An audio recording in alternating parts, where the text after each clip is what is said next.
Tom Clark's 6M podcast is a Boink Studios production. And now, on with the show.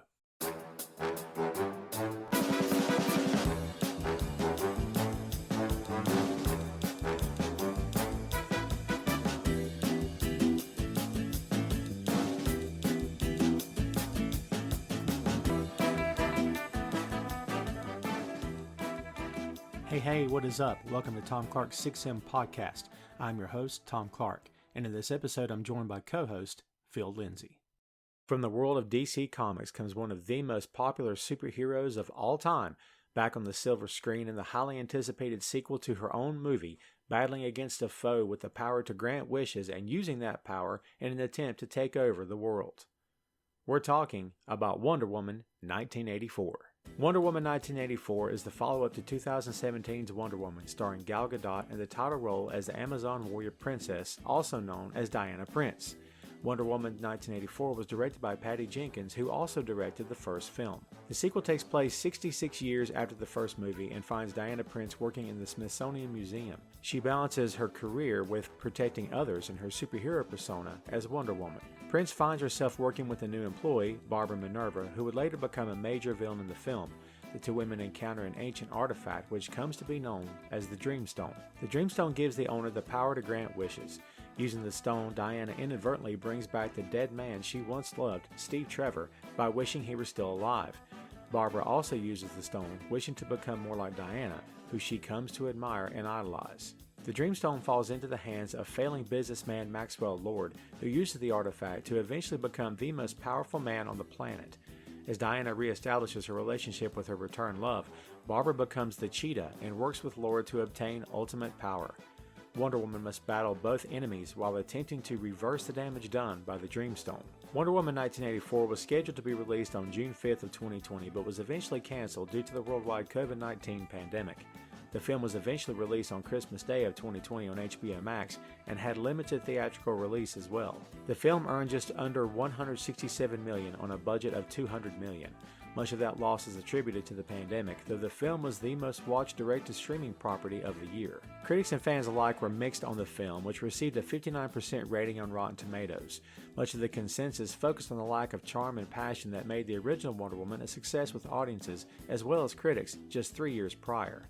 Two sequels were reportedly in the works, one which follows Wonder Woman's exploits after 1984, and one which focuses on the Amazons of Themyscira, a movie that would be the link between the second and third film. Though the film was not an overall success, Wonder Woman 1984 did bring the popular hero back to the forefront of the DC Extended Universe. Gadot is perhaps the most beloved actor currently working in that universe, which continues to move forward. And that's the lowdown on Wonder Woman 1984. From the jump, the DC Extended Universe had an uphill battle. And I was going to say they were in trouble. I can't really say that because no one's in trouble from the jump on these things. You wouldn't think so. But a lot of comic book fans consider them to be behind the eight ball because of Marvel, of course. And while that's not fair to DC or Warner Brothers, and it's really not, to this day, it's really not.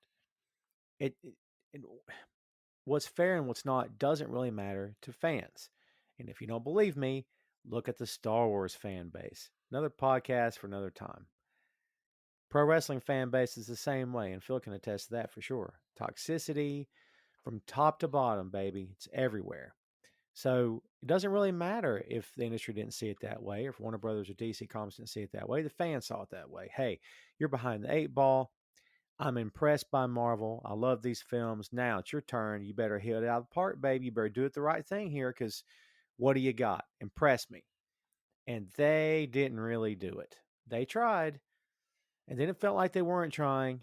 Then they tried again. Then it felt like they weren't trying. So it's a real seesaw thing with the DCEU.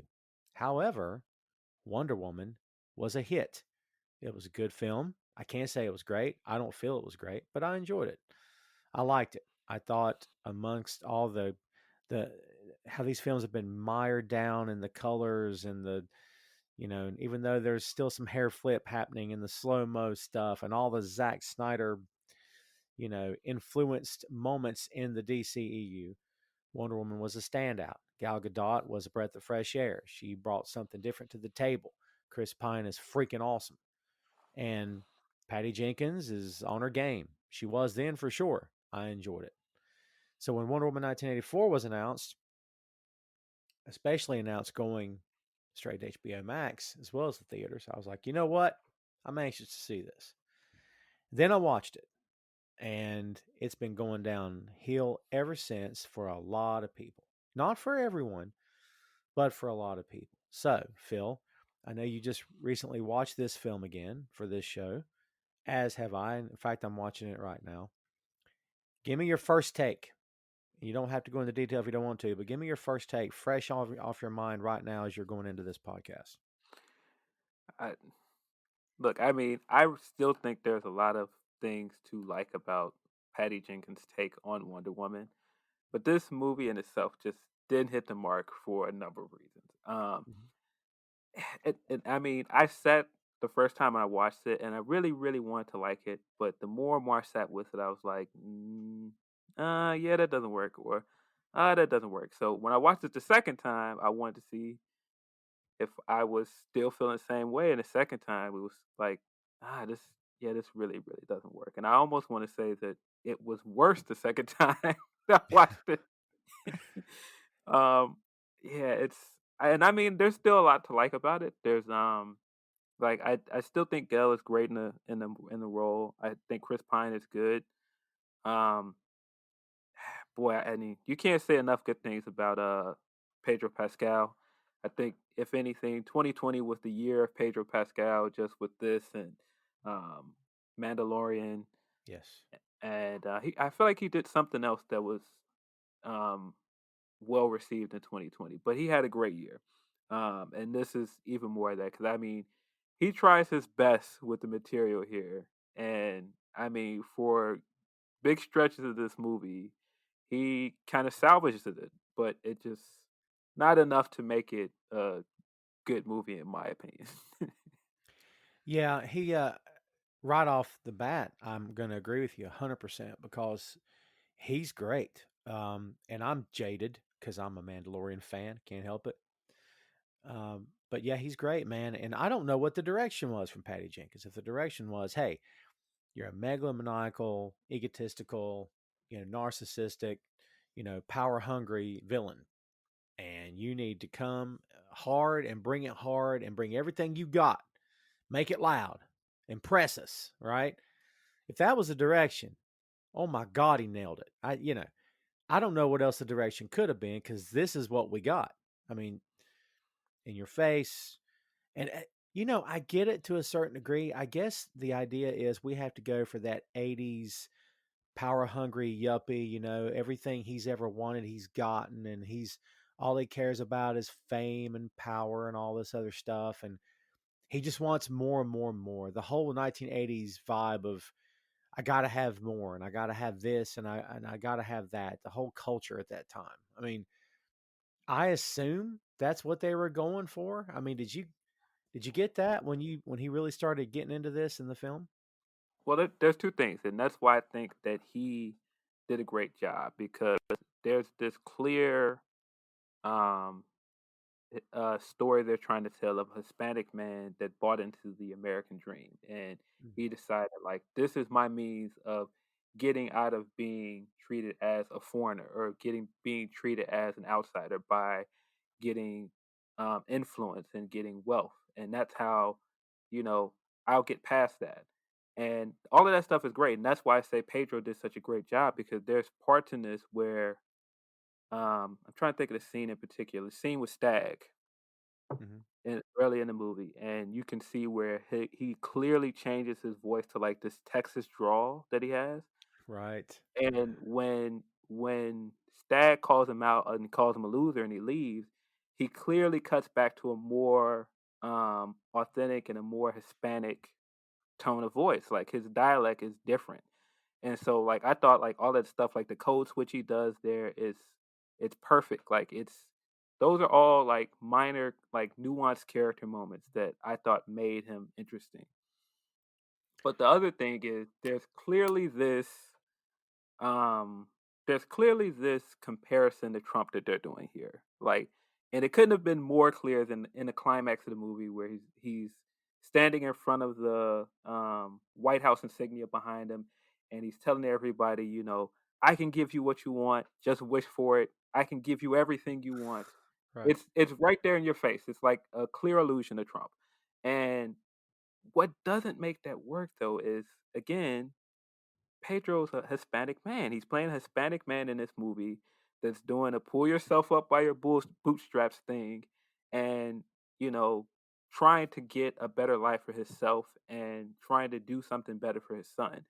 That doesn't work when you're trying to put this Trump character on top of it, because Trump is racist, right? So Trump is like Yes. he's the opposite of that. Trump is against Mexicans. So it's like you're trying to put this you're trying to put this very American white man character over this idea of what a Hispanic man might believe he needs to assimilate himself into be to be successful. And like I said, one works, but when you have both, it's kind of muddled. I think you did more for the character in the past 40 seconds than the whole movie did. And I'm not yanking you here. I really believe that. Your explanation of, he's Latino and Hispanic, and he's covering, he's changing his voice, he's trying to fit in. This is how he fits in. This is how he gets the American dream. Dude, you sold me on the film. If you had pitched this to me before the film, I'd be like, "Oh, that's intriguing." Dude, you did better than they did, because honest to God, I didn't walk away from the film with that. I didn't even consider his race in the slightest. It didn't even occur to me. I just thought, well, he's playing a character. He's over the top. He's whatever. But dude, how did they not?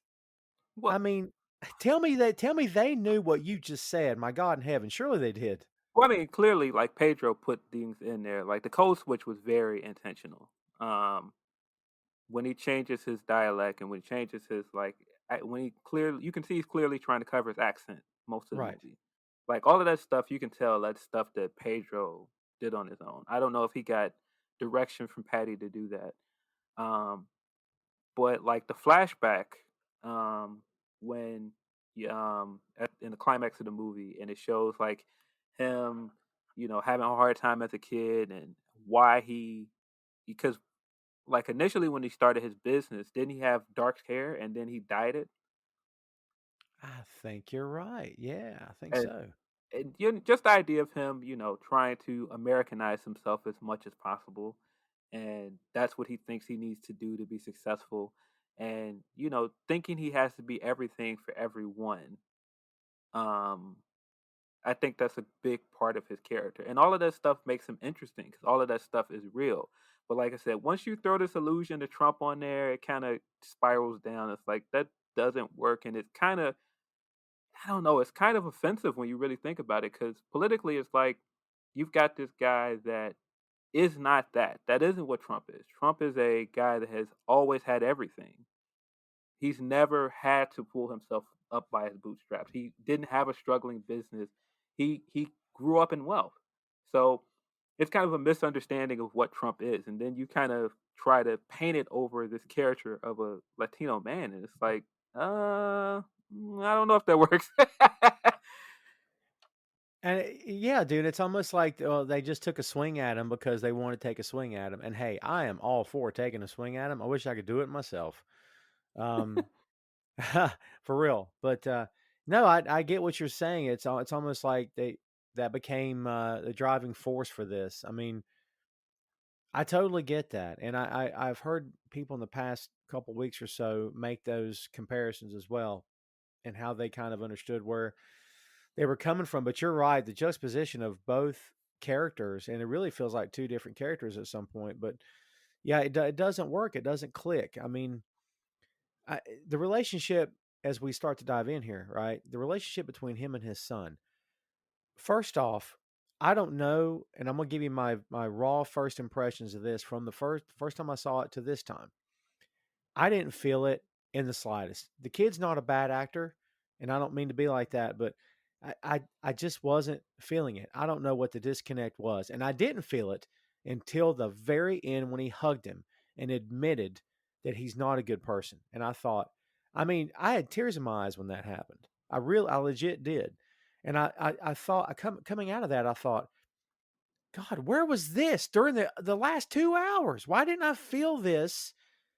I mean, was there a disconnect for you, or like the first time you saw them together, did you just roll with it, or did you feel anything between these two?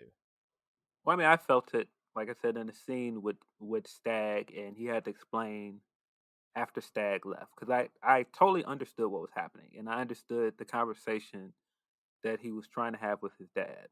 Um, I mean, with his son, and but the problem is his son isn't really a character. He's like a, I don't want to call him a plot device, but it's like you bring him in as his conscience every blue moon in the movie. Like there's maybe two or three scenes where you bring him in as the conscience for him, Mhm. but he doesn't really have a character. Like he doesn't like all of his moments in this film are just, oh, he's his Hispanic son. It's like, okay, you know what I mean? It's Right, just right, yeah, there's yeah. nothing to him outside of that. There's no, I don't know. There's nothing that really makes you care about this character other than the fact that he is an innocent bystander. He kind of feels like a prop. Yes, he does. You know what I mean? Plot device is good. I'll take that. I'll go with it. And again, I don't know. It's nothing against the kid. I just wasn't feeling it. And I don't want to get hung up on this because it's going to sound weird to say. Did we get? Because I can't remember if we did. Uh, the kid is Asian, right? Which I don't care. It's totally fine. And I'm not saying that affected my way of thinking on this, but I kind of felt like he looks really Asian. He doesn't even look like. So I guess I was thinking, is this his legit son? Was he adopted? Did I miss something somewhere in this? Well, I mean, but see, that's why I think the whole idea you're supposed to get from it is his son is very much Hispanic, like, or he's very much like of the other, if you want to quote unquote it.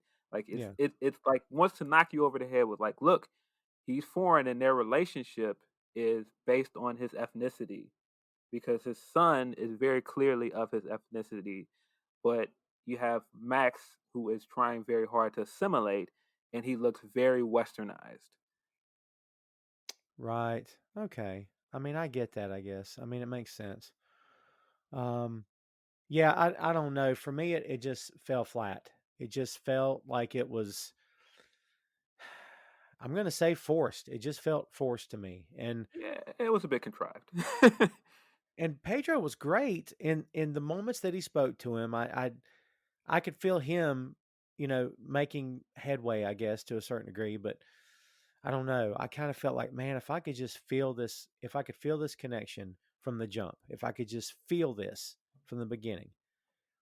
Because again, at the end, that scene was emotional. And I'm like, wow, that was great. Where was this in the beginning? Like, I don't know. It almost felt like at the end, as hokey as it was, because it really was, but it kind of brought everything back home in a weird way. But uh, Maxwell Lord has been a character in the books for a long time, and I'm trying to think of where he really got his start in the comics, and I'm not sure if I remember.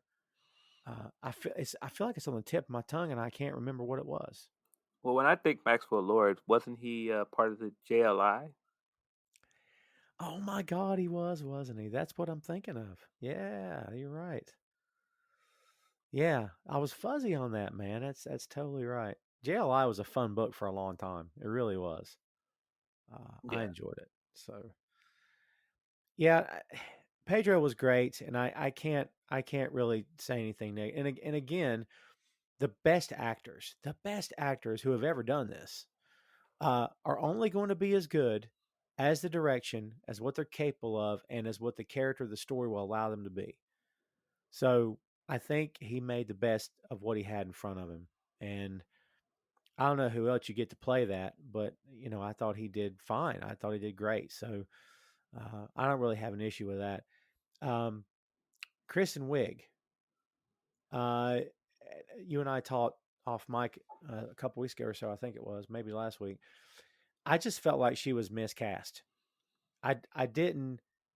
Kristen Wiig is a beautiful woman. I've always thought so, and she cleans up good, as they say. In this film, she's got the black dress on. She looks fantastic. So I don't buy her as the nerdy, you know, sort of oddball. She's a wallflower. The guys won't look at her. I'm thinking, dude, come on. No guys looking at her. No guys talking to her. Okay, sure. But man, that character, and I know you've seen the memes online about these characters in the superhero films all having glasses and being nerdy, and those are the ones that become the villains, right? And until they connected, whoever the person was that connected the dots, kudos to you, my friend, because that was great. Because it's so true. Like, was this character doomed from the start because it was so generic, or what's your take on that?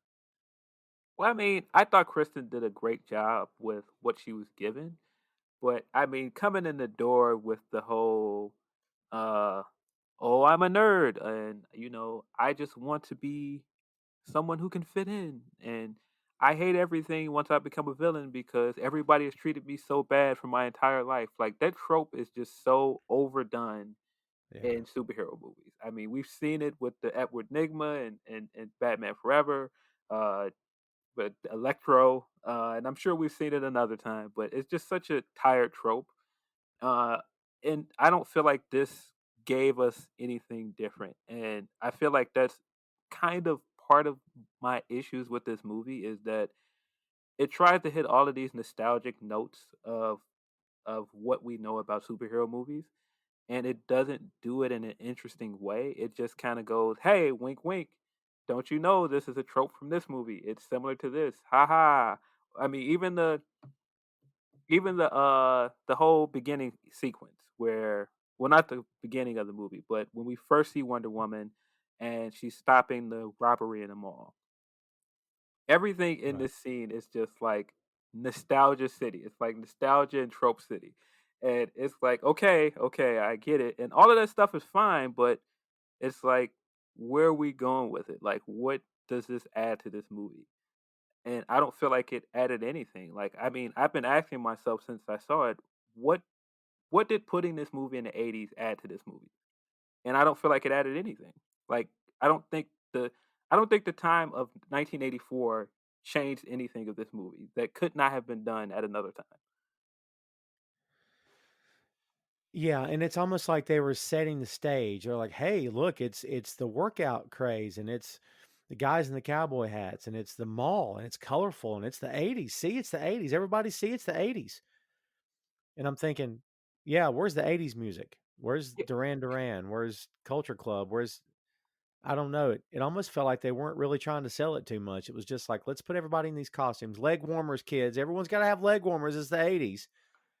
yeah, it just I don't know. It just felt like superficially this is the '80s. We're not going to give you any of the music, but we're going to very much make this look like Superman 2, which was made in the '80s if you don't know, Yeah, kids. yeah, And yeah. so it's kind of like wink wink, it's like Superman 2 and get it? Superman was in the '80s. It's like okay, but what does that have to do with the story you're telling here? And I don't feel like it gave us anything. And I mean, I, one of the weird things with Kristen Wiig's character to me is that we have this like Breaking Bad moment for her once she finally does like get whatever happens to her because she supposedly at first gets powers like Diana, and like there's a scene earlier in the movie where a guy like tries to harass her, which I'm not sure what the guy was trying to do. It looked like he was kind of trying to rape her, but I didn't understand the scene either. It was just like he was just kind of hassling her and whatever. So we're Yeah, supposed to get terrible. this we're supposed to get this no means no moment, and initially Diana Camp comes in and saves the day. So later she gets powers, and then the same exact guy Yeah, noticed her on the street, running up the street, and he goes, "Yeah." And then she goes, "Don't do you remember me?" And then they go into this whole thing, and then she starts to beat the guy up, and they've got like this evil music going in the background. And I was like, but this guy's clearly the bad guy though. Like this is a guy that attempted to rape her. Why is it bad that she's now beating him up? I mean, are we supposed to take it that she took it too far because she could have killed him? But right. this is a woman standing up for herself. Like I thought, like if this is a feminist movie, this is a woman standing up for herself. Like, is it only okay because Diana came in to save her? Like, what are we supposed to get from that? That was just a weird scene to me. And not for nothing, dude, but when Diana came in to save her, she just split after that. Yeah, no, nope. Let's not call the police. Let's not Yeah, do anything about it.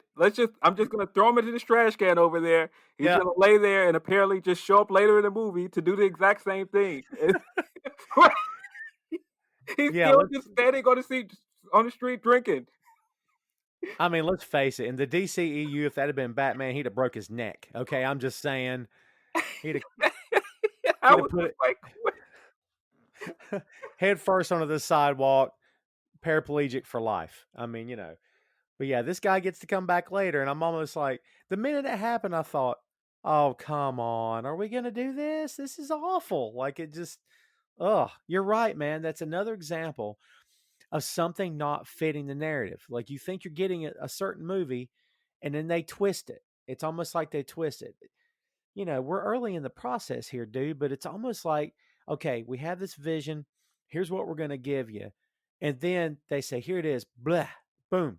And you go to watch it and you're like, that's not what you said it was. This doesn't make sense. And this is a twist and that's a twist. I don't know, dude. It's weird. It's like, how does it go? The creative process, how does it go from the thesis statement of, here's the world's most powerful superhero, perhaps, and she's a woman, and she's got ties to hundreds of years ago to this race of Amazon women who were on this island unaffected by man, and she's a really good person, and she's got a great heart, and she just wants to help mankind. And it's like you said, it's feminist, it's women are, you know, seizing the day, seizing the moment, carpe diem for the women here. But then you watch it and you're like, that's not what this feels like at all. Like, Yeah, man, how do you lose your way on that? yeah. There's weird consent questions in this movie too, because it's like I said, you have this initial scene where Diana saves Minerva. That's her name, right? Yes.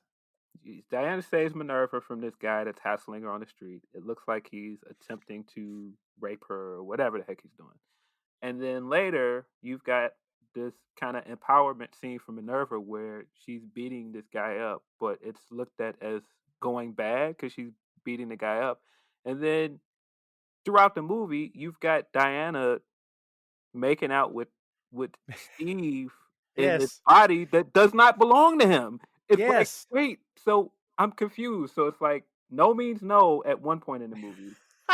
But then there's this weird, like, you've got this body double that Steve is inhabiting this guy's body, and you're clearly alluding to the fact that they had sex. And then you got this weird scene with Minerva where she's beating this guy up who tried to rape her, and it's seen as bad. It's like, well, what? Yeah, yeah. And like, yeah, I got that too. And it's like, I don't know if you get it when you first watch it, but as the film goes on, you're like, okay, so this guy, the Steve's in his body, because Diana wished him back, because of course she would, because it's been 40, 60, 50 years and she still loves him. Okay, cool. She still loves him. I get it. He's pretty. Got it. So she wishes him back, and instead of him just popping up out of thin blue, because he could, because it's a wishing stone, Yeah. he has to inhabit someone's body. It's like The Exorcist or something. It's Ghostbusters going to show up, going to bust the street to Steve Trevor Ghost, if I can get it out, save the day. They're going to put him in the trap. That's it. Talk about 80s crossover film. But yeah, in the meantime, like you said, this guy has no clue he's sleeping with Wonder Woman, and apparently has no clue, because even at the end he shows up again, has no memory of her at all, which is Okay. weird too. Which Yeah, means you did rape him for 2+ hours in this film. So that's weird. That's just such a weird message to put out there. It's like you're clearly saying no means no, kids, when it comes to women in this entire movie. yes. But when it comes to this man, it's like, nope, consent doesn't matter here. He like what? Yeah, forget all the other stuff. Consent matters if it's a woman, not a man. It's different. It's like, okay, sure, Well, whatever. it's different because we've romanticized love in this way for Wonder Woman, and she's doing it because of love. It's not because of sex. It's like, but huh? It just it it's But weird. I don't know why that is in the movie. but if the rapist loves the girl, Phil, I mean, then that's okay too, right? Because he loves her. So It, I mean, you know what I mean? So, hey, as long as he loves her. But no, I get it. Yeah, romanticize the best word for it for sure. yeah, yeah. That whole thing of bringing Steve back in that way is just. And again, I think that's another one of those wink and nods to the '80s because in the '80s there were a lot of body swap movies like that. Like, I Hmm. think the initial Freaky Friday film wasn't that in the '80s. I th- well, I- If I think not, I'm so. sure there are tons of body swap movies that I'm thinking of that I just can't Oh remember the God, titles of off there's the a top of my hundred head. of them. I'm sure there are Yeah. tons of them, and like that was a big thing in the '80s. So I'm sure that's one of those other wink, wink, nod, nods. Like, see, it's all '80s tropes, and it's like, yeah, but you just, I don't know. I just think that needlessly, I just think it needlessly overcomplicated the story between bringing Steve back. And don't get me wrong, their chemistry together on film, Gail and Chris Pine, is great, and it's great to see it again here. But it's just the whole time the underlying thing is like that's not his body. Like this is some other unknowing guy's body that you're walking around in. You are like constantly making out with Wonder Woman in this guy's body. What's going on? Yeah. And not for nothing, but what if the guy had AIDS? Hey, I'm just saying, man, it's the 80s here, right? So, I mean, don't know if it would kill her, but she's Wonder Woman. It's a wonder it didn't kill her. I don't know.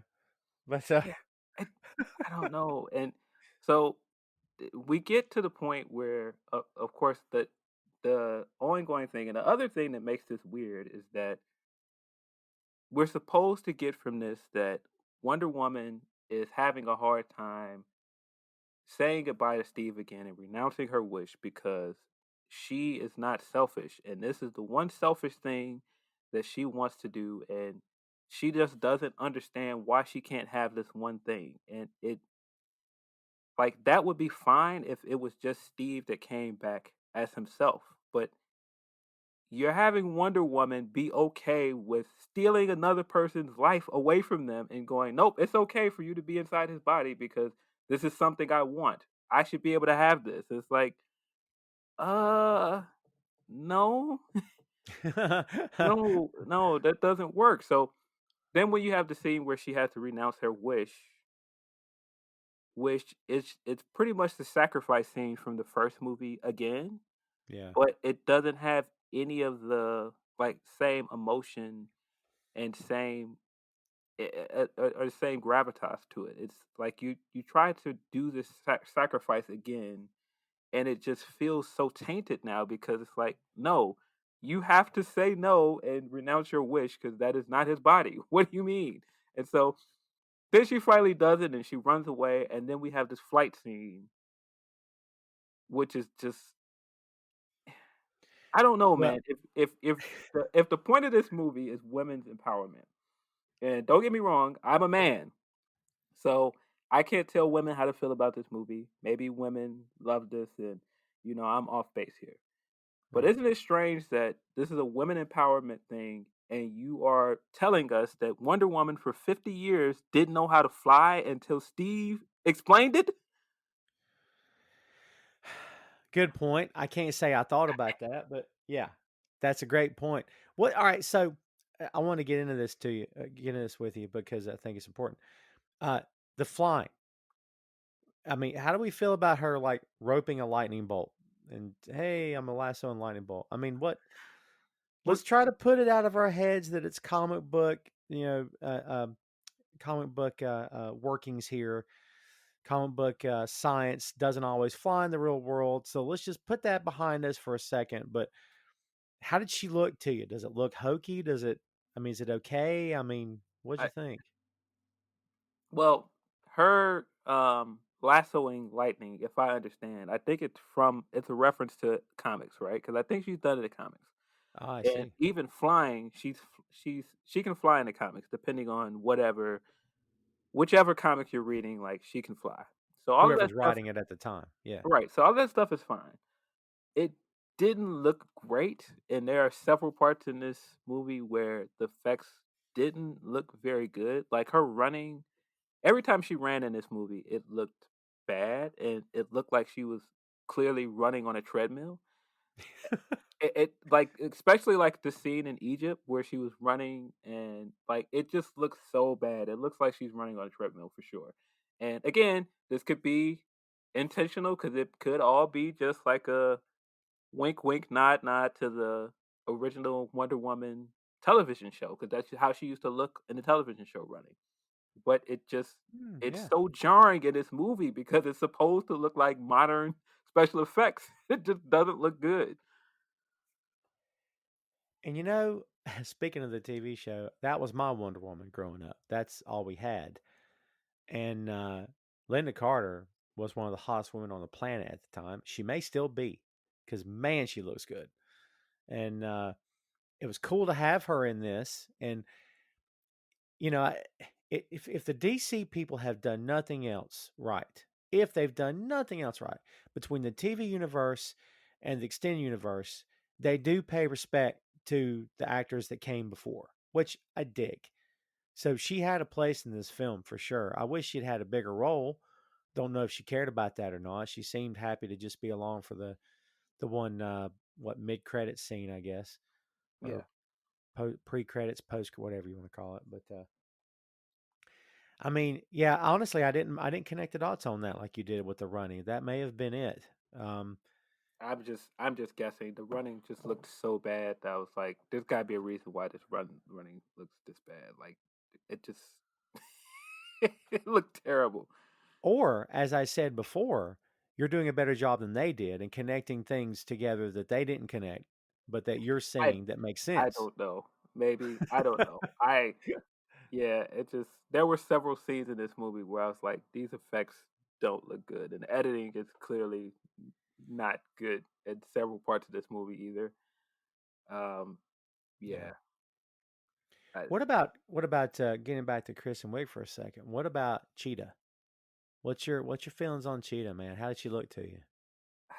I thought like when she is like finally fully transformed into Cheetah, she looks good and like the stills we saw before the movie.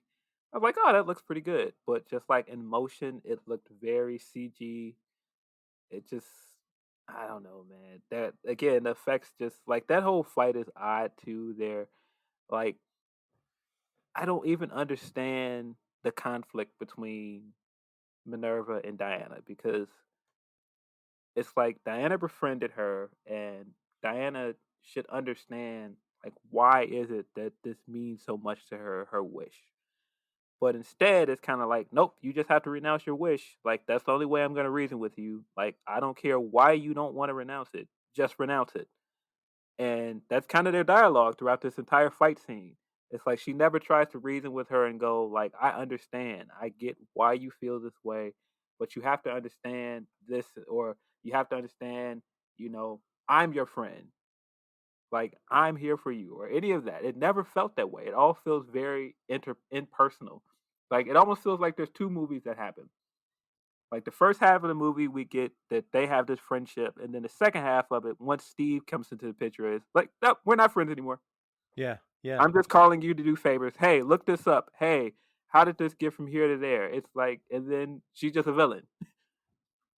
Would it have made more sense, since you're very good at this, especially on this film? Would it have made more sense if these two had been friends already? I think so. I think that honestly, it would have worked better in some ways if Minerva was just the main villain of the movie. Because I feel like the stuff between her and Minerva at least had like some kind of legs. Mhm. Max as the villain is just kind of like there. He's just kind of like, "Yep, I'm giving everybody their wish. That's it." And it's kind of like, "Okay, well, what is exactly your plan?" Up, just giving everybody their wish, and eventually I'm gonna get in this big light beam, and I'm gonna give everybody their wish, so that I stop dying by giving people the wish. And okay, well, what is the plan from there? I don't know. Just keep giving everybody their wish. And that's an excellent point. There didn't seem to be a goal. Did we ever really know? Because I every time he gave someone their wish and took something from them, I started thinking after a while. I was like, okay, where are we going? What's the end game here? What's the end game for this I guy? don't Like, know. did you know what it was? I didn't know. I don't know. It was just kind of like it just kept changing at the fly. Like at first, I thought, okay, he just wants his business to be thriving. But Right. once the business started doing well, he was like, "Oh, well, I gotta do some more wishes. I gotta go to Egypt and get more oil." And like I got at some point, he kept doing the wishes because he needed to figure out a way to um, become sustainable. Um, but it, I don't know. All of that stuff just kind of it just got really muddled. Like I didn't understand what his plan was at that point. And boy, this stuff in Egypt, man. Yeah, it's it's weird. It's like I said, you're making this movie that is very clearly trying to put Wonder Woman at the forefront of like worldly problems, right? yeah, yeah. And you've got this character of of this Egyptian, I guess, king. I guess he was supposed to be the king of Egypt, which there was no king in Egypt in the 80s. There was a president. But Right.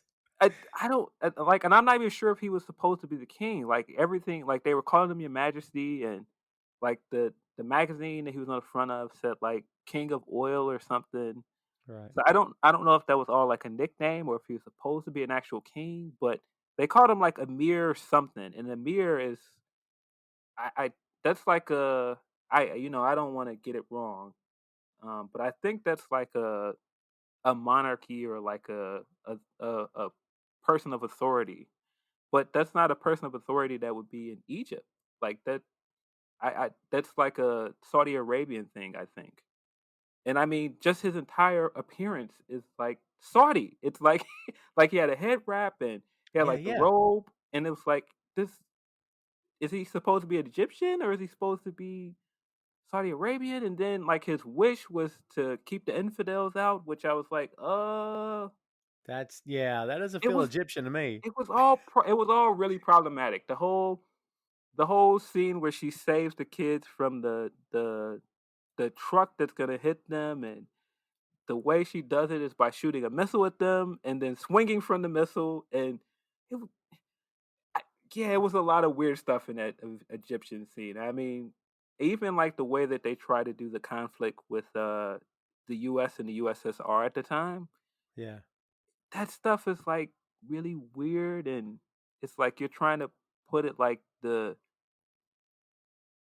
the Soviets were mad at us because they sided with Iraq. If I'm understanding what the movie was trying to tell us, they're mad because they sided with Iraq because Iraq gets this magical wall to keep the infidels out, and or Egypt gets this magical wall to keep the infidels out, and so they're mad at us and they're siding with that side. But that doesn't make sense because the USSR and US, weren't we at the time allies of Iran?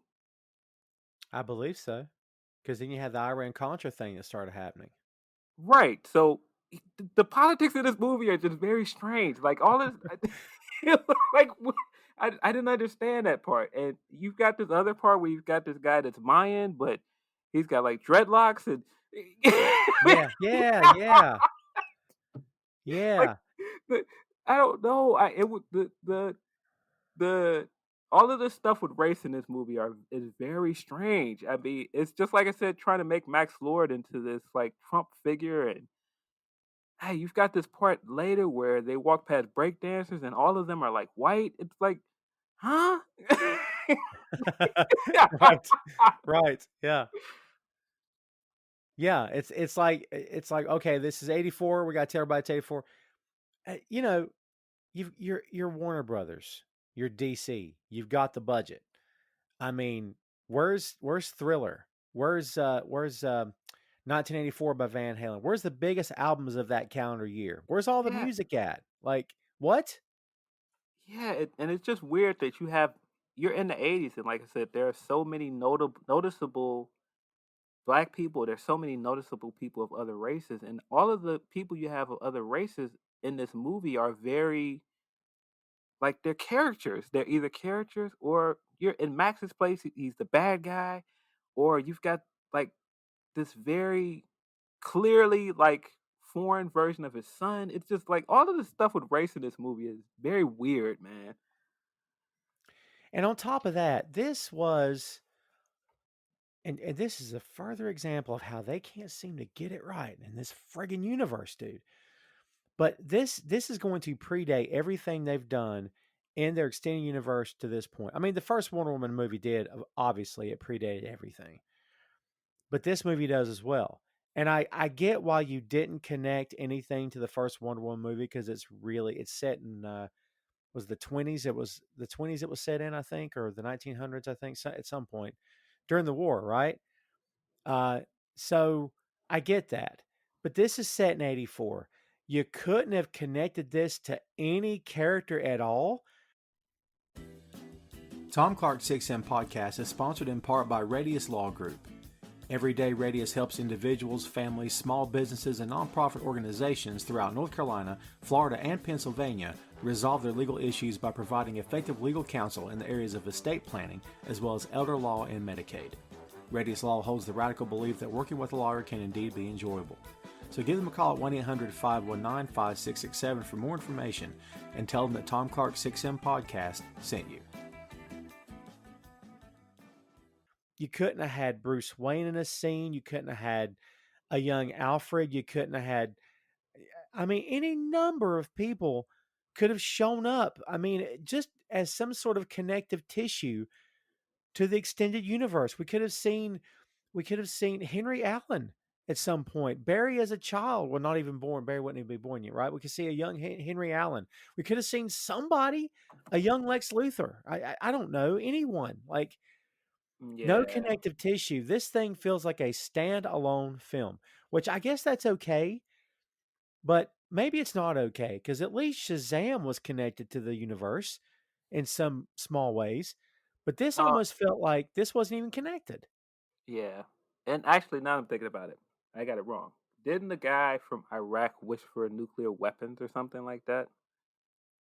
Well, And I know the president wished for, you know, more yeah, but I weapons. think there was like some yeah, and I think there was like a tie to that with Iraq, and that's why I'm missing it because I'm stupid. I'm stupid. I just said that they sided with Iran. Of course we didn't because we backed Saddam Hussein in Right, Iraq at the time in the 80s. right. So yeah, all of the politics of that is just weird. But yeah, to your point, I think it's weird that you made this movie that predates Justice League and predates Batman versus Superman, so you have to stick to this plot point that nobody knows who Wonder Woman was and that she acted in secrecy all this time. But the further you get into the movie, it just kind of doesn't work because she's running around in broad daylight throughout this movie. And the only time we see her try to conceal her identity is in the mall scene where she destroys all of the cameras, but there's still tape and they still saw you on the cameras before you destroyed the tape, so it doesn't matter.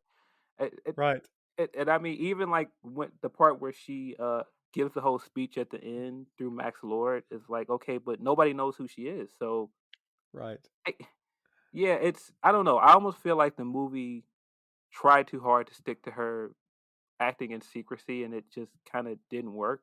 I mean, because I mean, Max at several points at this in this movie clearly knows Diana is Wonder Woman. So I don't know. And Minerva knows.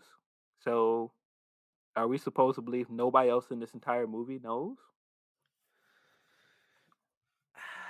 I mean, she's showing up, and in the opening scene where she's saving everybody and stopping villains aplenty, she's in and out really, really fast until that weird scene in the mall when she's down on one knee and has to give the nod to the little girl and the smile and the wink and all this. I'm thinking, what are we doing? What's this? Like, I Yeah. don't know. No. It all felt so weird. Like, oh, there's only one Superman Part 1 directed by Richard Donner. You can pay homage to it if you want. You can reference it. You can praise it. You can love it. You can worship it. But there's ever only going to be one.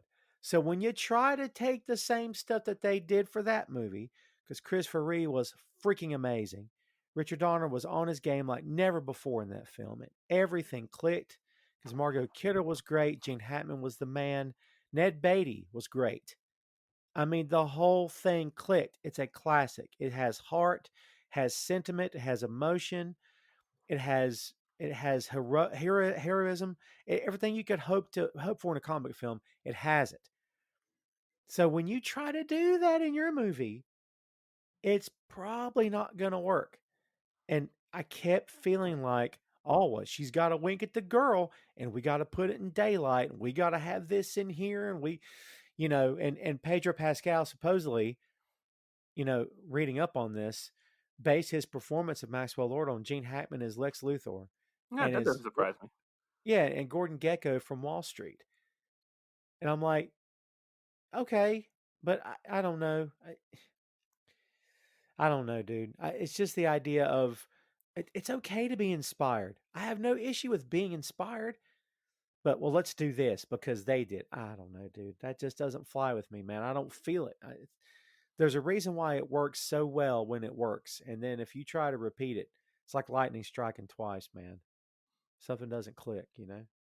Yeah, there's a lot of stuff that we would expect in Superman 2 because at the time Superman 2 um doesn't it's not going to get analyzed for its story points in the same way that a movie today would be.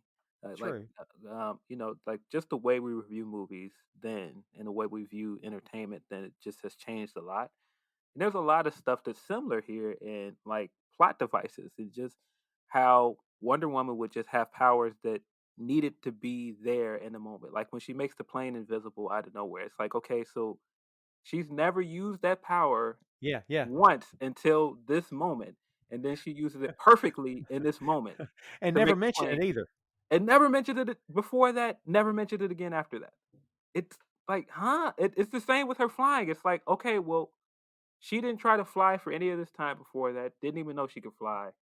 But all of a sudden, in this fit of rage, running away after she had to renounce her wish, she figures out she can fly. And And then we didn't. she doesn't even use it later in the movie to do anything. No, no, not at all.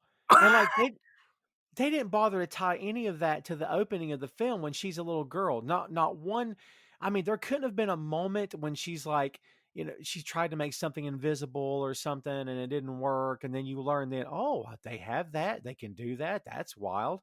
And then they could have tied it later in the film. They didn't even make an effort to do it then. And I mean, by the way, I thought the opening scenes of this movie were fantastic. Um, the the whole course and everything about that was great, and I understand we're supposed to learn a lesson from that. That Diana didn't understand that you can't cheat. You have to understand, like, the truth is the truth. You cannot. You have to learn your lesson in this moment. That you cannot just cheat and get what you want, and that's fine. But they don't really go back to that until the very end of the movie when she's having a speech to Max. But it's like, okay, but you were willing to not renounce your wish the entire time. So you're telling me you didn't understand and tie those lessons together until you had Yeah. to renounce your wish? Yeah. And yeah, the whole point of an opening sequence is to tie it later in the film. Doesn't matter if it's a comic film or whatever. If you're going to do an opening sequence like a flashback, it's supposed to tie in later. And I'm with you. I didn't feel it tying in at all. It didn't feel like she was, well, I'm flashing back to, my mother said this to me as a child and she was right. No, I didn't see that at all. Like, Right. And I mean, the way that she referenced it again in her speech at the end, and she said what I can't remember the other Amazon that trained her name. I can't remember her name, but she told her, the truth is the truth, and a hero cannot be built from a lie. And that's not an exact quote, but I mean, she references that in the speech at the end. But I'm like, okay, but are you telling me you didn't learn that lesson until you renounced your wish? And you didn't renounce your wish because you understood that that was something you had to do. Steve had to talk you into doing it. right. That was Antiope or I think is how you pronounce it, Hippolyta's sister. So it was be Yes, Diana's there you aunt. go. Yeah, yeah. Listen, kids, if you're just watching movies, you probably it's fine, whatever. But like comic book guys, I mean, if it's a comic book film, and let's face it, dude, you probably do this on other films too. I do. I know I do. I don't. I just expect more. I just want more. And I don't care. It's not about Marvel for me. I expect more because, as we said on the Justice League episode, they've got a wealth of material to draw from. You don't have to worry about how do I write this character. You've got 60 years worth of books to go back and look at. God's sake, what are you talking about? How do I write the character? It's right there. It's been there for years. You could take one storyline or an amalgamation of 10 storylines to understand the character. It's not hard. Like, oh, dude, it blows my mind how you can have source material going back to the 50s, 40s, 30s, 20s, whatever, and you can't, you don't even look. Are you even looking? Are you even looking? Oh, Yeah, I I don't don't get know, it. man. And I mean, there's things about this movie that I enjoyed. Like I said, I think it at times looks great. I think Gail looks great in the suit at times. I think the way she moves and some of the action sequence looks great. I mean, I will give them one thing. The way Wonder Woman fights in this movie is it's very unique to anything else we've seen in most comic book movies.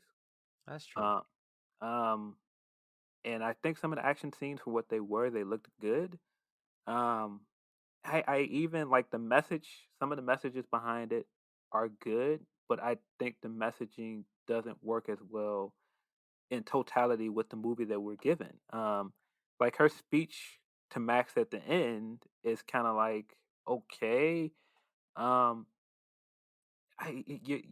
you're giving a speech about how everyone cannot have it all, and you have to understand that we're all privileged in a way, sort of, and that we have to all help each other, and it's all supposed to be for the betterment of humanity, and it's just kind of like, but you just you just you just paraded around town and with somebody else's um body with Right. Steve, and you didn't understand that that was a wrong thing to do. I mean, maybe you did understand it was the wrong thing to do. You just didn't want to say goodbye to him again until he told you you had to. And it's like you are now telling Max to understand, that we all cannot have it all. And it just comes off as flawed because you're saying this to immigrant in this country that understands that. Like he understands you're saying this from a place of privilege to him. Right. It's like I don't it just like I said, it works if you don't think too hard about it. It's like it's a very hokey and optimistic message at the end. Like if you don't really think too hard about it, it doesn't it's fine. But when you really think about everything that's going around in this movie, it's like, no. What do you mean?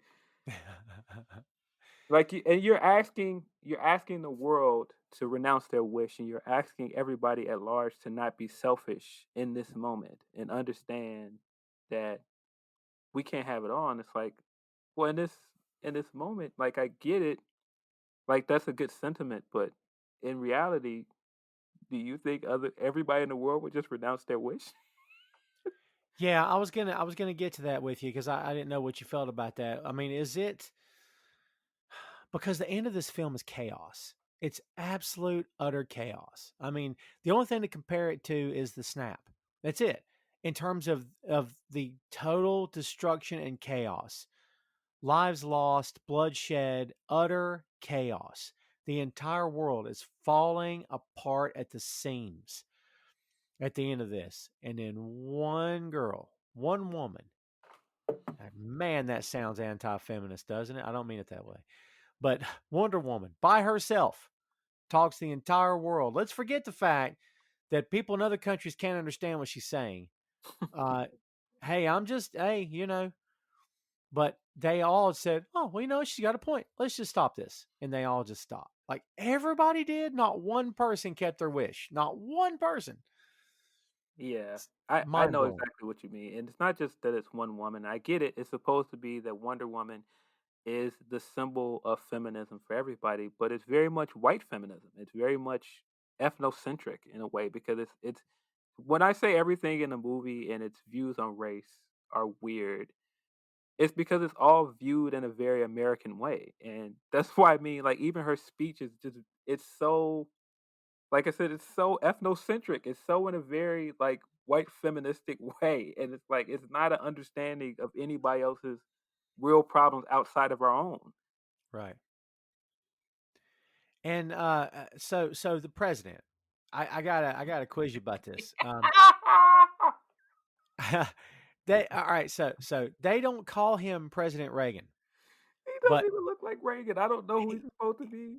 yeah, it's obvious he's wearing like black hair. He's got it styled. It's obvious that he's got makeup on. I mean, it almost looks like he's wearing prosthetics for his face. I don't know if he is or not. I don't know what the real actor looks like without outside the movie, but it almost doesn't look real. So if the idea is we got to make him Reagan, man, did they screw that up because he doesn't even look like Reagan. No.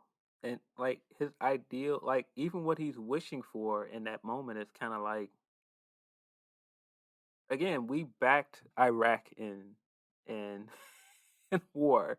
We backed them and we helped them get weapons. This wasn't a matter of we need to magically get weapons.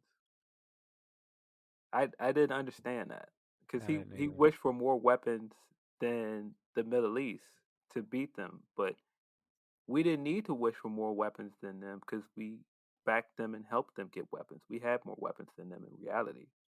Right. So I didn't understand, but that's again, you're painting the Middle East as this foreign boogeyman that has all this oil and has all of this has all of these nuclear weapons. It's very I don't know. It's very xenophobic, man. It just I don't know. But all right. So you need a disposable enemy. You need a generic. You need a generic, very hateable enemy that everyone can understand, that it makes sense for the time. Like you need Nazis, you need evil Arab terrorists. I mean, just insert stereotype, and you're right. It feels like that's what they went with. Like we had to insert this stereotype, and not that they meant it that way. I'm not suggesting they did, but for the sake of the story, the way they took it, it had to be that, I guess, because that's where they took the story. But yeah, dude, it does feel like insert your race, your racial stereotype right here. And that's what they did, which is Yeah, I don't weird. know. Yeah, and I mean, you could go back and forth on movies that were made in the '80s, like I believe one of those Indiana Jones movies was made in the '80s, and you've got those like weird characters of of Arab characters in there, and but this is 20 years from now, like from there. I mean, I'm sorry, that was '80s. That was yeah, 40 years from now at this point. Right. So you shouldn't be still making those same kind of characters for Middle Eastern characters, and that was very distracting in this movie. And that was, like I said, there was other like characters of race that were distracting in this movie as well. Um, and I mean that might not have been intentional, but that's why it's clear that this was made in a very ethnocentric way. It was very much like, oh, this is our ideal of how feminism can save the world, and these are all of the problems that are plaguing the world. And she is just telling everybody, love can save the day. It's like, it just it just there's some problems with that. And I mean, again, her speech is heartwarming. The stuff with Max is heartwarming. Yeah, There's a very optimistic message to all of it, but it all feels kind of superficial.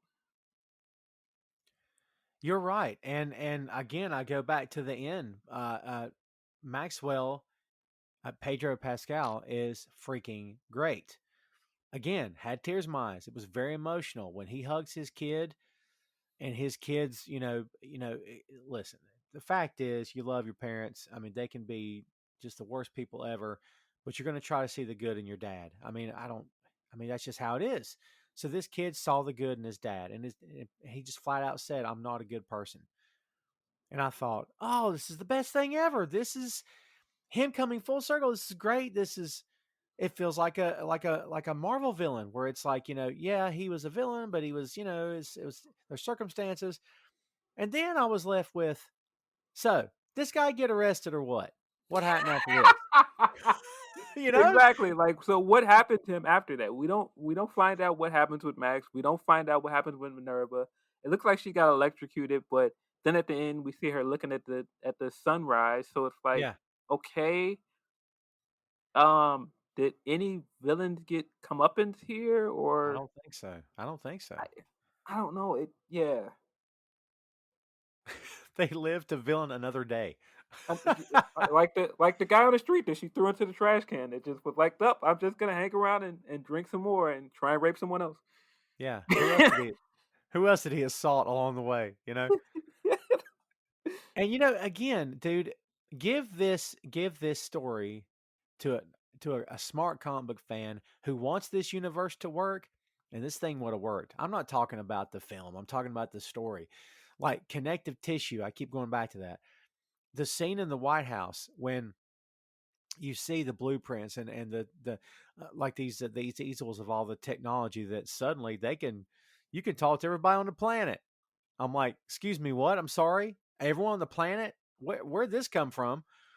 But like none of those blueprints, none of the documents, nothing on the easels. You couldn't have put one Luther Corp logo on there. Not one. Are you kidding? Like, Something. I don't know. yeah, dude. Like, connect it. I guess Luther wasn't around in the 80s. I guess you could No, have but his tied it. father was. They could have went the Smallville route and said that his father was, Luther Corp became LexCorp later. I Yeah, mean, that's true. Yeah, but see, I think they're so like, what is the status of the DCEU at the moment? Because it doesn't seem like they're doing Justice League movies again after oh this. no, no. I mean, It doesn't seem like they're. I mean, like we've got two Batman movies coming out. It sounds like we've got the reboot that's coming out, and then whatever they're doing with Keaton now. yeah, I don't know, man. It's weird. I don't know. Like I don't. Like, it's tough to be like, okay, well, Wonder Woman's trajectory should be this because she's going to end up here, and we don't know where here is. right. I mean, I don't know. The connecting the films, and they have said, well, now we just want to make movies. We're not going to worry about that stuff because we just want to make good movies. We're just going to focus on the movies, which is a nice way of saying, yeah, we tried that connectivity thing. Man, we screwed it up. We suck. So we're just going to go back to making just plain old regular fun movies. Yeah, but I mean, if Listen, you're just making movies, then why was she trying to keep herself a secret for the entire movie? yeah. Why is it Wonder Woman? If you're just going to make movies, you're Warner Brothers. Don't call it Wonder Woman. Call it something else.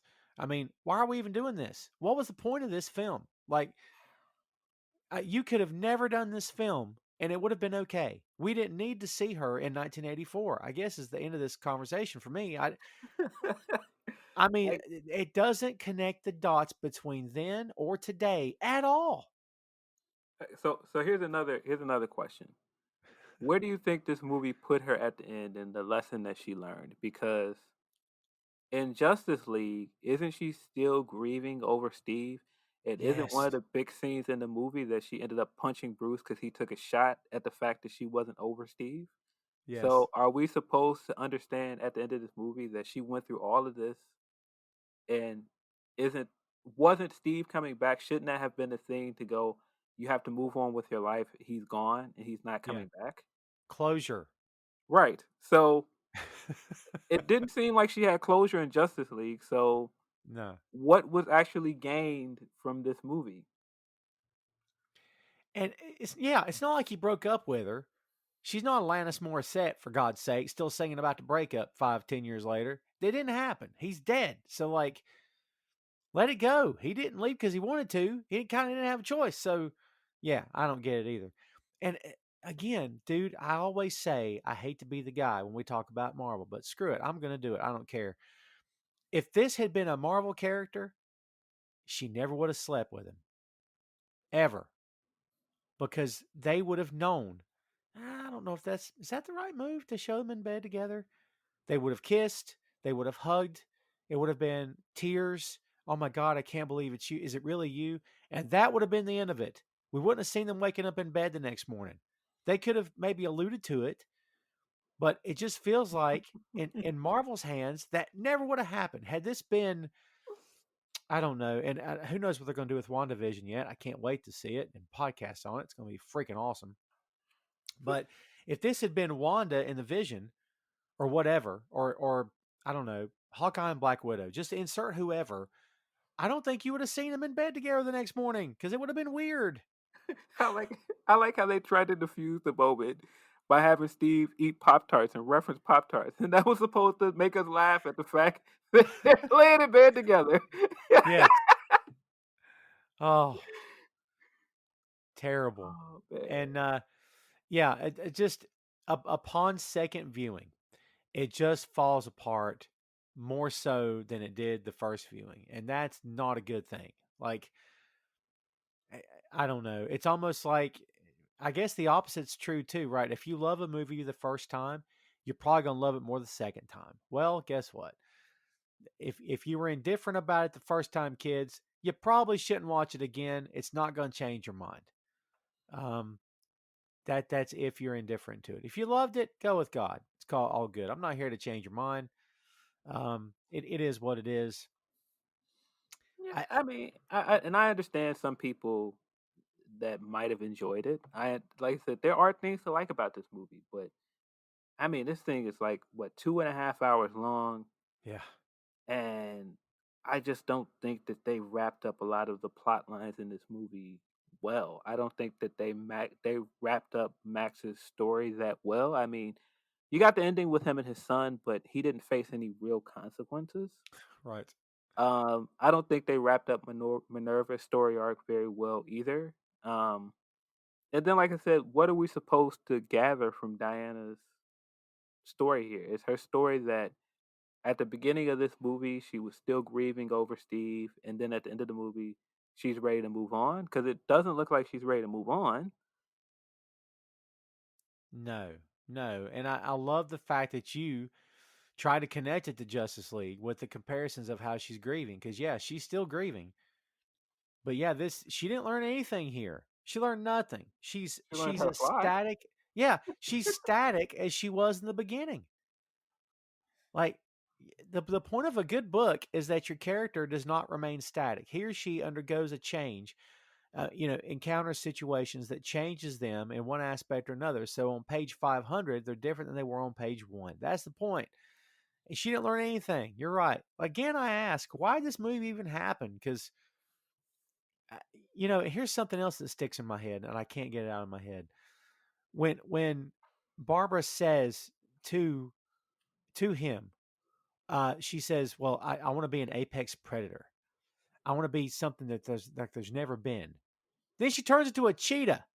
I mean, I I get it's like a humanoid cheetah, but it's still a cheetah. So I don't know. Maybe that's just something small, but Maybe she changed her wish because she didn't actually make the wish at that point. She was just describing what she wanted the wish to be. oh, I see. And Well, you there you gotta, go. and they threw in that weird nod early in the movie that she was like a gemologist and also like a cryptozoologist, which was very Right. random that they put that in there as well.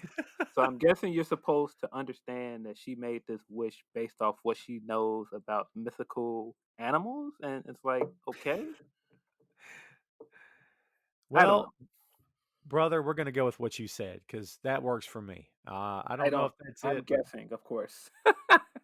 and I'll tell you this: I'm an '80s kid, and all the discussion about the politics of the '80s, I'm so fuzzy on it because it was such a bizarre, a screw job with your head during those times, and still is today for me. But I'll admit this to you: yes, I did have a Casio, and yes, I had a members only jacket, and that's the truth. There's no pictures to prove it, thank God. But yes, I had both, so I make no apologies. I didn't have Wonder Woman taking advantage of me, but I'm just saying. Yeah, I don't That's know, getting man. into some really weird Amber Heard, Johnny Depp territory here, isn't it? Like really weird stuff going on. So, That yeah, there was some weird messaging in this movie, just all across the board. It's yeah. I don't know. And I love Gal Gadot as well. I do. I truly do. She's still not tall enough. I'm sorry. She's not. Put heels on this chick. Excuse me. But she's got to be taller. Wonder Woman should be taller than Superman. And that's the end of the story for me. Like, she should be. That's what, like an imposing force that she delivers on the screen. Put her in heels and platforms. I don't know. I mean, you got CG for God's sake. Make her taller. Why is that so hard? Yeah, I don't know. I don't think she looks that. I don't know. I don't want to get back into the debate people were having when she first cast, and some people were like she didn't look that physically imposing as Wonder Woman, and I do think she fits a lot of some of the things that we want Wonder Woman to be. At least they didn't like outright cast her as somebody that was clearly like Western and white. Like at least she has like an accent to her. I don't know if the accent works because Wonder Woman's Greek and Right. um like Gail is Israeli. So yeah, I don't know. But you know what? That's a white guy behind a big table going, "Hey, she's got that accent though." Huh? See, we got her. It makes sense.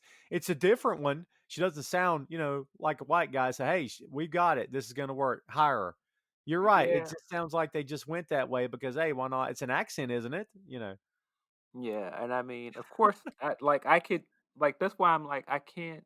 I'm glad that they didn't try to, westernize her and have her with this like American accent because that wouldn't have worked. Right. But at the same time, it's kind of hollow because like even when you look at the scenes with the other Amazonians and you can see that they are like trying to do the same similar accent as Gale, and it's like weird. Like, where are the Amazons actually from? Like, what is their actual um accent in this thing? Because like I said, it's supposed to be Greek, but it doesn't sound Greek. Yeah, it's like a mixture of British and English and European for some reason. And yeah, of course in the comics and the movies it's Themyscira. It's not Paradise Island, as the show said. Yes, So Themyscira. But I just I've always assumed that would be Greek because everything is tied to Greek mythology. I agree. Yeah, yeah, it makes perfect sense. I don't know, dude. I still feel in a lot of ways you have connected a lot of this stuff together better than maybe they did. And here's what I'll say. If you're on the mark with everything you said about Maxwell and everything else that you connected yourself on this podcast, if they had all that on paper from day one, in my opinion, it should have come around in the film. It should have been, oh, that's why they did that. I get it. I don't know if I had one moment like that in this film that made sense. Like, oh, that's why that we saw that earlier. I can't say Yeah. I had one time of it, dude. Yeah, like I mean, it wasn't very clear. Like, I don't even think, like, if you don't know who Stag is, like, I don't think you would know that that's a comic reference. Right. Like, I, I, I mean, because they reference his company in there, right? Isn't it like Stag Industries or I something? think so. Yeah. And I guess, for listeners, like Stag Industries is connected to uh Outsiders, right? Because that's where what is it Metamorpho? Yes. It's oh my God. Yeah, Metamorpho, you're right, for sure. Yeah, so that's immediately when I thought when he said Stag. Um, yeah, but you wouldn't, of course, if you're not a comic fan and you don't know anything about like Rex Mason or any of that stuff, you wouldn't connect those dots. Yeah, it'd be impossible because it's just a random name for a random character in a random scene. Yeah.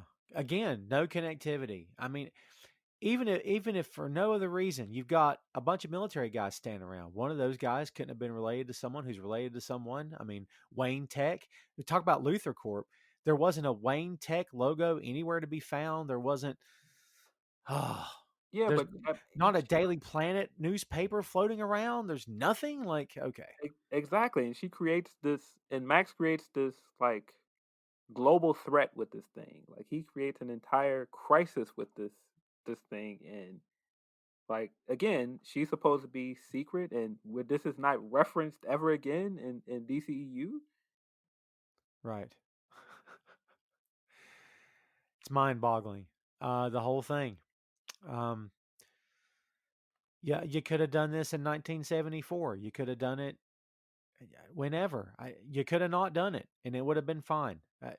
Do the Wonder Woman movie now. You didn't need to do it then. You could have done it now. Like the if you had to do a wishing stone mumbo jumbo, you could have done it now. Steve could have been back. It doesn't matter how much time has passed. It doesn't make a difference. I mean, I guess it Yeah, did to them, but even then, because you're right, she was still grieving in Justice League, so it makes sense to do it now. But I don't know, dude. yeah, Maybe they're to the point where now they don't know where they are right now, so they can't do it right now. Do you know what I mean? yeah. Um, I don't know. Did you feel like this bringing him back and then having him go away again after she renounced the wish? Did you feel like that cheapened his sacrifice from the first movie? Yeah, I did. Um, I mean, I'm the same guy though that believes that when they brought the Emperor back, that screwed up what Vader did when he turned babyface with Luke. I mean, that was to me that should have stayed where it was. You know. So yeah, I think it changed it. I think it you know reversed it in my opinion. Yeah, I think it did. Yeah, I kind of felt that way the second viewing when I was watching it, and I realized that his sacrifice was basically he just basically did the sacrifice again in this movie, Yeah. and it didn't feel as poignant. Like I said, it didn't feel as touching. It just felt like they just kind of did a redo on it.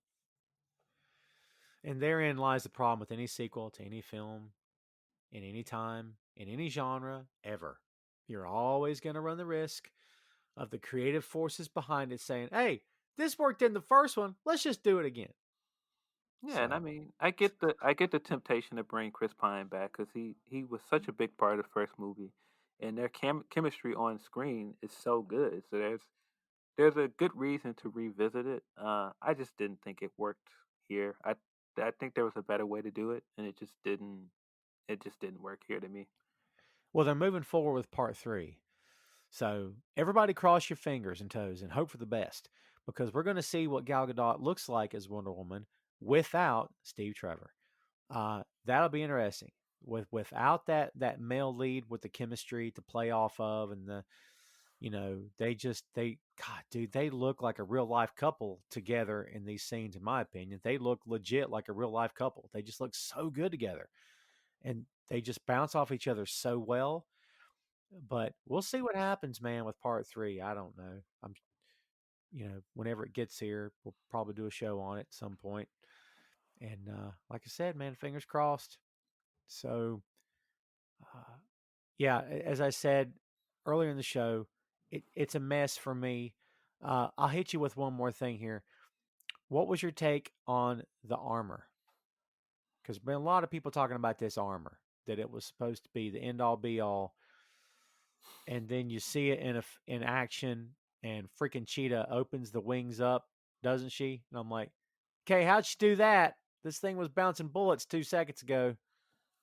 I mean, I I don't know, guess man. like the armor looks good. Like I think some of the scenes it was in it looked cool.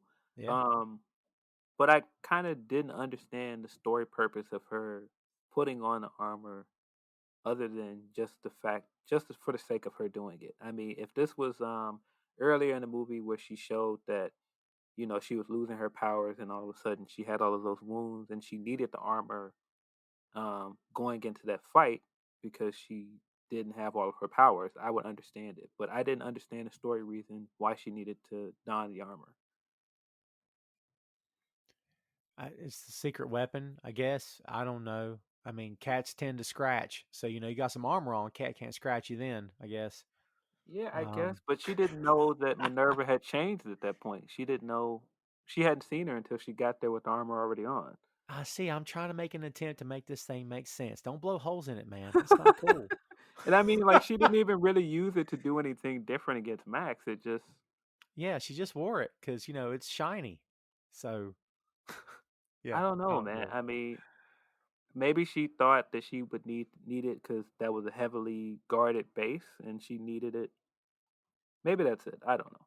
Well, she's back at full strength. She renounced, so she's good. Yeah, I mean, when she got there, this is like a government building, and like they were like outside with all of this armaments and all of these guns. So maybe that's why she did it. I don't know. It wouldn't have mattered. Cheetah was knocking pieces of it off when she was hitting her. Like the thing's falling apart. It's man, Cheetah's strong. I Well, don't she know, wanted to be dude. an apex predator. Well, yeah. They should have just had her turn into Randy Orton. Say it because you're already thinking it. Now that would have been a move right there. She just RKO comes out of in, nowhere on Wonder RKO Woman. out of nowhere. Yep. All right. So, uh, as painful or as pleasant as it must be, and maybe it's a little bit of both. Give me your last word on Wonder Woman, 1984. Uh, this is a very it's a very mess of a movie. It has its good pieces. I didn't feel like throughout watching it that I wouldn't want to see this character again. So that's at least a good thing. I am hopeful that they could pull this together and make another good Wonder Woman movie because I really enjoyed the first one. This to me is a really nice dartboard, and on the wall next to it is a bunch of darts because they gave it a shot, man, but they missed the mark every time for me in this. It was like they made such great strides for female fans and for male fans as well, but primarily for female fans, for the female comic book genre in general. And look, this is not the end of the world. It's one bad comic book movie. There's been others. God help us, there's been others, and there's probably going to be more. God help us, there's probably going to be more. So no, it's not the end of the world. At the same time, they did so much good with that first one, and I felt like a lot of it was undone here. Hopefully, it will just be a blip on the radar, and part three will make us forget all about this beast of a movie called Wonder Woman 1984. So, um, again, for me personally, DC has a rich history with amazing characters and good actors on board now, as well as good creators. The TV universe has shown us that, and what they're doing with the other properties, I hope it works out.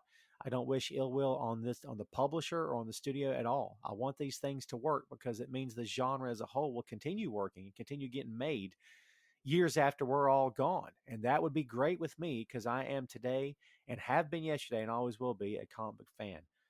So give me more of it, but just give me good stuff. That's what I want. And hopefully we'll get that moving forward with DC. And that is Wonder Woman 1984.